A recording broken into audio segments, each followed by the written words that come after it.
Hi friends, எப்படி இருக்கிறீங்க? நல்லா இருக்கீங்களா?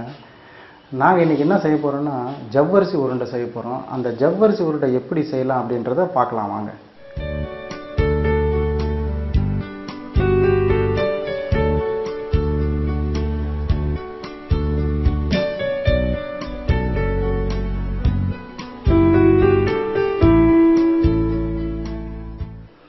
இந்த ஜவ்வரிசி உருண்டை செய்கிறதுக்கு பார்த்தீங்கன்னாக்கா தேவைப்பட பொருள் என்னன்னு பார்த்தீங்கன்னா, ஃபஸ்ட்டு வந்து ஜவ்வரிசி, ரெண்டாவது கடலைப்பருப்பு, மூணாவது ஏலக்காய், நாலாவது தேங்காய், அஞ்சாவது சர்க்கரை, அப்படி இல்லைன்னா வெல்லம், அது உங்களுடைய டேஸ்ட்டுக்கு தகுந்த மாதிரி.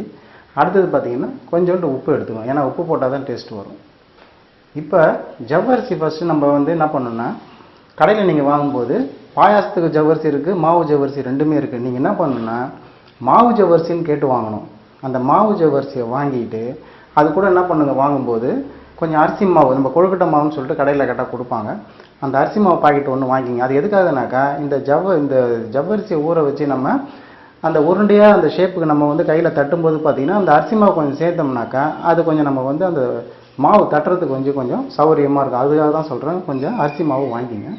இந்த ஜவ்வரிசியை வாங்கிக்கிட்டு நீங்கள் என்ன பண்ணுங்கள், அதை ஒரு பாத்திரத்தில் எடுத்துக்கிட்டு சுடு தண்ணி கொஞ்சம் அதில் ஊற்றணும். ஊற்றிட்டு என்ன பண்ணுங்கள், அதை கொஞ்சம் நல்லா ஊற வைக்கணும். அது ஒரு 2 மணி நேரம் ஊறணும். அது 2 மணி நேரம் ஊறினா தான் அந்த ஜவ்வரிசி நல்லா உபரி நமக்கு கையில் நல்லா மாவு நல்லா தட்டுற அளவுக்கு நல்லா வரும். அந்த ஜவ்வரிசி எப்படி ஊற வைக்கணுன்றதை அங்கே பாருங்கள்.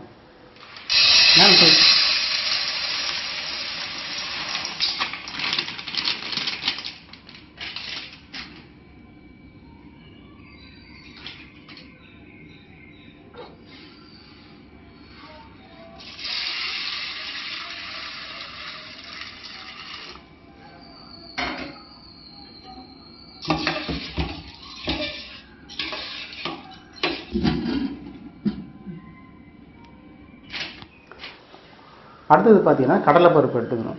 நீங்கள் கடலைப்பருப்பை என்ன பண்ணுங்கள், ஒரு பாத்திரத்தில் எடுத்துகிட்டு அதை நல்லா கழுவிடுங்க. கழுவிட்டு அந்த கடலைப்பருப்பை என்ன பண்ணுங்கள், நல்லா வேக வைக்கணும். அந்த கடலைப்பருப்பை எதுக்கு நம்ம வேக வைக்கணும்னா, அந்த நல்லா வெந்தால் தான் அந்த கடலைப்பருப்பு கூட நம்ம சர்க்கரை, தேங்காய் எல்லாத்தையும் சேர்த்து நம்ம என்ன பண்ணோம், அதை அந்த உருண்டைக்குள்ளே வைப்பாங்க. அதை ஒரு தித்திப்புன்னு சொல்லுவாங்க. ஒரு சில கிராமத்தில் பார்த்தீங்கன்னா தீனின்னு சொல்லுவாங்க. ஒரு சில இடத்துல பார்த்தீங்கன்னாக்கா பூர்ணம்னு சொல்லுவாங்க. இன்னும் ஒரு சில இடத்துலலாம் பார்த்தீங்கன்னா அந்த உருண்டைக்குள்ளே ஒரு ஸ்வீட் இருக்குது அப்படின்னுவாங்க. அது நம்ம பேசுகிற ஒரு நடைமுறைக்கு தகுந்த மாதிரியான ஒரு வார்த்தைகள் அதெல்லாம். அதனால் நம்ம என்ன பண்ணுறோம், அந்த உருண்டைக்குள்ளே இருக்கிற தித்திப்புன்னு நம்ம எடுத்துக்கலாம். அந்த தித்திப்புக்காக நம்ம என்ன பண்ணுறோம், கடலைப்பருப்பு சேர்க்குறோம். அது ஒரு சில பேர் கடலைப்பருப்பு பார்த்திங்கன்னா நிறையா சேர்ப்பாங்க, ஒரு சில பேர் கம்மியாக சேர்ப்பாங்க. அது உங்களுடைய டேஸ்ட்டுக்கு தகுந்த மாதிரி நீங்கள் சேர்த்துக்கலாம். அந்த கடலைப்பருப்பு என்ன பண்ணுங்கள், ஒரு பாத்திரத்தில் எடுத்து அது நல்லா வேக வைங்க. அடுத்தது என்ன பண்ணுங்கள், ஏலக்காய் எடுத்து என்ன பண்ணுங்கள், மிக்சியில் போட்டு நல்லா பவுடர் மாதிரி ஆக்கிங்க. அந்த ஏலக்காய் என்ன பண்ணால் சிறிதளவு தான் நம்ம சேர்க்கணும். ஏன்னா அந்த ஏலக்காய் பார்த்திங்கன்னா ஒரு டேஸ்ட்டுக்காக, அந்த ஏலக்காவினுடைய வாசனை பார்த்திங்கனாக்கா நல்லாயிருக்கும். நம்ம சமயத்தில் டீயில் கூட ஏலக்காய் போட்டு சாப்பிடுவோம். அது ஒரு நல்ல வாசனையாக இருக்கும். ரெண்டாவது உடம்புக்கு நல்லது ஏலக்காய். அதனால் ஏலக்காவை நல்லா பவுட்ரு பண்ணி எடுத்துங்க. அடுத்தது பார்த்திங்கன்னா தேங்காய் என்ன பண்ணணும், நம்ம நல்லா பூ மாதிரி துருவிக்கணும். ஏன்னா அப்போ தான் அந்த தேங்காய், சர்க்கரை, கடலைப்பருப்பு இதெல்லாம் பார்த்திங்கன்னா நல்லா மிக்ஸ் ஆகி அது நல்ல ஒரு தித்திப்பு மாதிரி நமக்கு அந்த உருண்டைக்குள்ளே இருக்கும் நமக்கு. அதனால் அந்த தேங்காவை எப்படி நான் துருவுறேன்றதை நாங்கள் பாருங்கள்.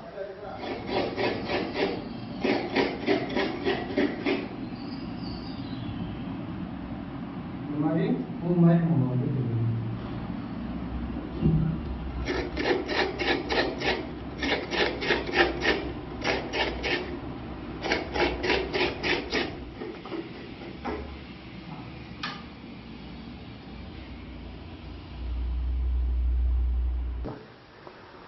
இப்போ நான் சொன்ன பொருட்கள் எல்லாமே நான் எடுத்துக்கிட்டேன்.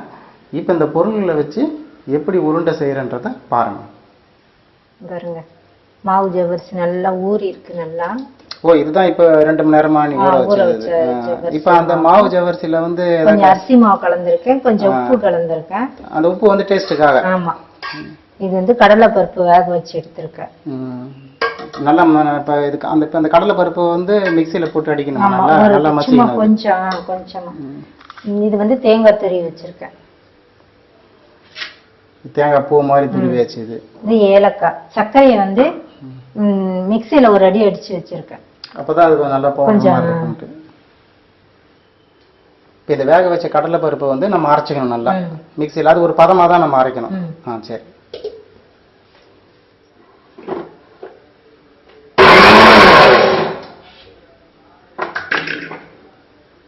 லேசா ஒரு சுத்தமா சரியா போச்சு போல.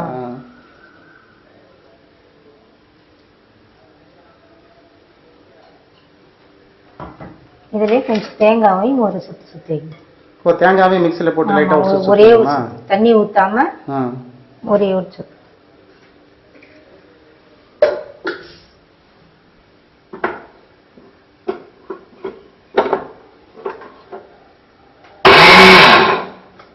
ஒரு சுத்து சரியா போச்சு அது.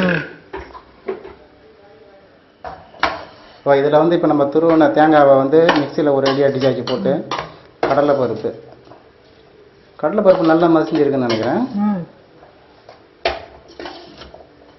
இதுதான் அந்த தித்திப்புன்றது. நம்ம அந்த உருண்டைக்குள்ள வர தித்திப்புக்கு இது சேர்க்கறது. இது இப்போ இது வெல்லம் கூட போடலாம்ல நம்ம? வெல்லம் போடலாம், நல்லா இருக்கும். இதில் கொஞ்சம் உப்பு போட்டுக்கணும். இப்போ இந்த உப்பு வந்து அந்த டேஸ்ட்டுக்காகவா? உப்பு போட்டால் தான் வந்து எதுவுமே ஒரு டேஸ்ட் கொடுக்கும். உப்பு போட நம்ம மறந்துடக்கூடாது. உப்பு தான் ரொம்ப முக்கியம். இது வந்து சர்க்கரை.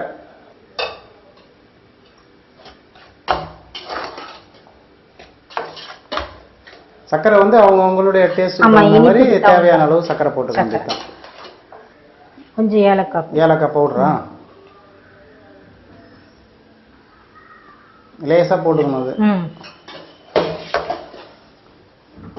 இப்போ அது வந்து அந்த கரண்டியால தான் வந்து மிக்ஸ் பண்ண கிடையாது, கையால கூட பண்ணலாம். ஏன்னா நான் வந்து ஆரம்பத்தில் பார்த்துருக்கேன், வீட்டில் அம்மாலாம் பார்த்தீங்கன்னா அது கையால தான் பண்ணுவாங்க. அது நம்ம இட்லி சுடுற மாதிரி தான் இது. அந்த இட்லிக்கு வர கொழுக்கட்டை அந்த மாவு வைக்கிறோம், அவ்வளோதான். சரி, ரைட்டு. ஓ, அதான் அந்த இட்லி குத்துல துணியெல்லாம் போட்டு ரெடியாக வச்சிருக்கா. சரி. இப்போ வந்து ஒரு பிளேட் எடுத்துங்க, நல்லா தண்ணி தொட்டு ஒரு துணி வச்சுக்கிட்டு அந்த துணி மேலே தான் அந்த மாவு வச்சுக்கிட்டு நம்ம அந்த ஷேப் உருண்டை ஷேப் கொண்டு வரோம். ரைட். சூப்பர். ஓ, இதுதான் இப்போ அந்த 2 மணி நேரம் ஊற வச்ச அந்த ஜவ்வரிசி வந்து இப்போ அந்த உபரி வந்து நல்லா மாவு மாதிரி வந்துருக்கு. ரைட்டு. ஓ, அதை எடுத்து இப்படி தட்டணும்.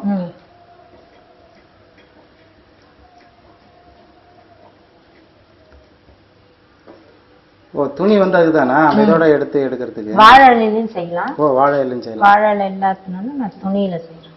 ஓ, இதான் அந்த தித்திப்பு நடுவில் வைக்கிறோம் நம்ம.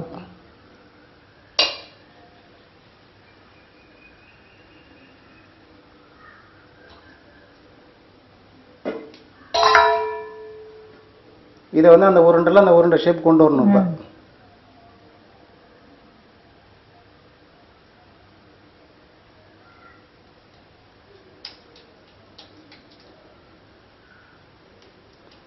கையில் ஒட்டாத அளவுக்கு தண்ணி அப்பப்போ நம்ம இது பண்ணிக்கலாம்.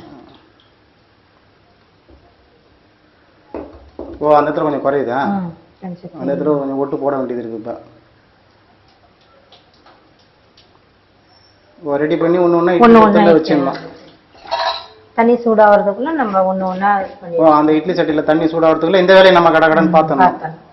கரெக்டு. எல்லாம் உருண்டை வச்சாச்சு அதில்? வச்சாச்சு. அது என்ன, ஏன் அந்த இட்லி குத்து கீழே தண்ணி நீராவி வருவாங்க? ஓ, அது ரைட்டு. எத்தனை உருண்டை இருக்குது? 5 இருக்கு. 5 இருக்கு. ரைட்டு. அதில் எனக்கு 3 வந்துடும் போல. இதை வந்து அப்படியே மூடிட வேண்டியதுதான். அவ்வளோதான்.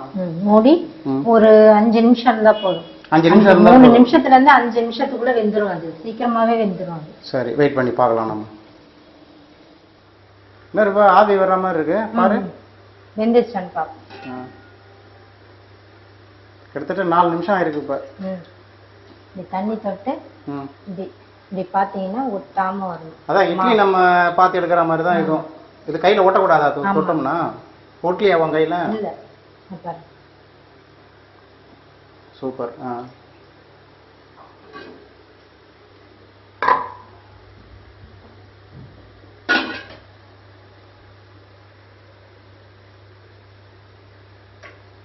இதை எடுத்து நம்ம இப்போ தட்டில் வச்சுட்டு பொறுமையாக இது பண்ணுவோம். ஓ, இப்படி இதை அப்படியே தலைக்கீழ கவுக்கணுமா? அது சரி.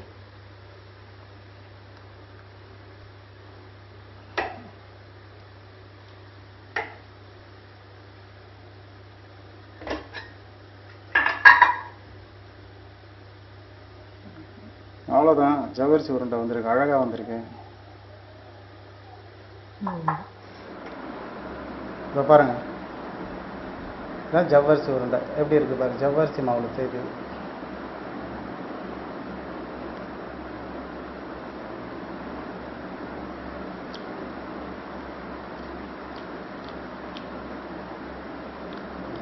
இந்த ஜவ்வரிசி உருண்டையில் பார்த்தீங்கன்னா அந்த கடலைப்பருப்பு, சர்க்கரை, தேங்காய், ஏலக்காய், இந்த மிக்சிங் வந்து சூப்பராக இருக்குது. இதுதான் வந்து என்ன பண்ணுவாங்க, உள்ளே இருக்க தித்தி பண்ணுவாங்க, தீனின்னுவாங்க, பூர்ணன்னுவாங்க. அவங்களோட நடைமுறைக்கு தகுந்த மாதிரி, வழக்குக்கு தகுந்த மாதிரி அந்த தித்திப்புக்கு வார்த்தைகளை சொல்லுவாங்க.